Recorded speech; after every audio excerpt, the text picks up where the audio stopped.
大家好啊，我是戴红。在去年，我做了一期讲解各种海雕的视频，其中的重头戏当然是大家非常熟悉的白头海雕。在视频里讲到白头海雕会进行倒食寄生这个行为的时候，很多人说戴红啊，你是不是在暗示美国呀？哎呀，像，太像了呀！这属实是我没有想到的。凭良心说，在更久远我讲乌贼游鱼那期视频的时候，我多少还知道点这俩的某种隐喻，把这俩安排在一块讲的时候，还略带一丝侥幸的想多骗点播放量。然而白头海雕这期确实有点出乎我的预料，关键弹幕的各位同志这么一说，还真有点那么个意思，可能一种动物圈新式解构的弹幕文化即将诞生哈。其实呀，那期视频里有些内容确实不太妥。其中有一段讲白头海雕食性的内容，我讲到啊，白头海雕的饮食中腐肉的占比比较高，这句话着实有些瑕疵，容易给大家一种它大部分时间都在吃腐肉的印象。其实呀，在白头海雕的饮食结构里，吃腐肉的占比只是比咱们大众印象里略高一些而已。根据华盛顿州鱼类与野生动物管理局于1991年7月发表于《野生动物管理杂志》的一篇关于白头海雕饮食结构的文章里写道，成年白头海雕的饮食中有大约57%是捕猎活体猎物，大多是鱼类，而腐肉占比只有小小的43%而已。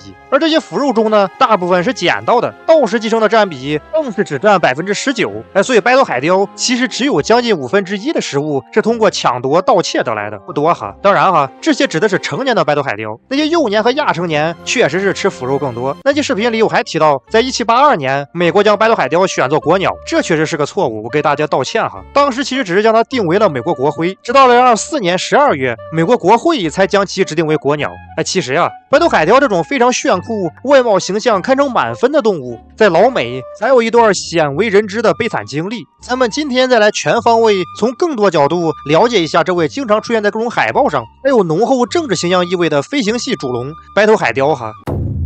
白头海雕，它是一种品行不端的鸟，不靠正当手段谋生。你或许见过它栖息在河边的枯树上，懒得自己捕鱼，就看着鱼鹰辛勤劳作。当那只辛勤的鸟儿终于抓到一条鱼，正要带回巢穴去养活它的配偶和幼鸟时，白头海雕便追上它，把鱼叼走了。虽然这么说有些不公，但它从来都不是什么好鸟，而是像那些靠掠夺和抢夺为生的人一样，实在是非常糟糕。此外，它还是个十足的胆小鬼，一只不比麻雀大的小小的东部王八翁便能大胆地攻击它，将它赶出这个地区。以上这段对白头海雕进行恶意重伤的文字，正是出自美国开国元勋本杰明·富兰克林。老本在写给女儿的信里，表达了他对白头海雕的不屑。哎呀，老雕实在是被黑的外焦里嫩呀。其实，在欧洲殖民者到达美洲大陆之前，白头海雕在很多北美原住民的部落文化中已经占有了很重要的地位。其中，在北美洲西南部生活的原住民纳瓦霍人的文化里，白头海雕的羽毛象征着守护，当地人还会以其腿骨和翼骨制作某些大型仪式需要的口哨。居住在北美中西部的拉卡塔人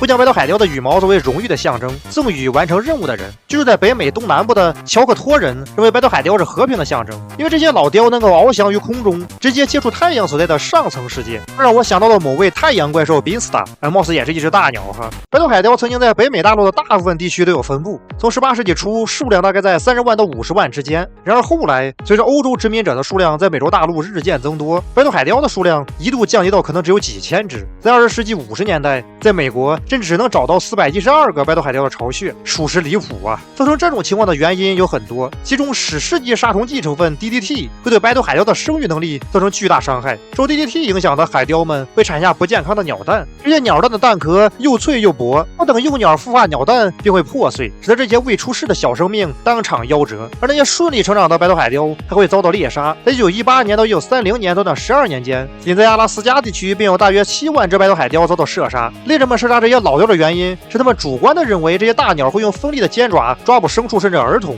然而，如同前文所说，白头海雕的饮食里大部分内容是鱼类和动物尸体，它们不是在摸鱼就是在捡尸。捕猎牲畜的案例已经是少之又少，捕食儿童那更是几百年难见一例。当然，仅指白头海雕哈，相对来说比较喜欢远离之人。假如在野外看见的金雕那种老雕，那还是把孩子抱在怀里比较好，不然即使是8岁的小孩也有被金雕带走的风险。说回白头海雕哈，相比浣熊、郊狼这种适应能力拉满的动物，老雕貌似对人类的城市不是那么熟悉。在美国鱼类和野生动物管理局于2014年发布的1975年到2013年丢给国家野生动物健康中心的的鹰类死亡原因报告中写道，在统计到的2980只意外死亡的白头海雕中，最常见的死因是中毒而死，以及出车祸被撞死。除此之外，还有溺水而亡、被电线电死、中枪死亡等等。其中铅中毒对白头海雕影响巨大，因为喜爱打猎的美国人会使用铅制的子弹以及渔具，而那些沾染了铅的动物尸体被白头海雕夺走，这些老雕会把铅碎片连同食物一同吃下。2022年发表于《科学》杂志的一篇文章写道，研究人员检测了美国38个州1210只白头海雕，其中的成年个体有一半以上处于慢性铅中毒的状态下，十分悲剧。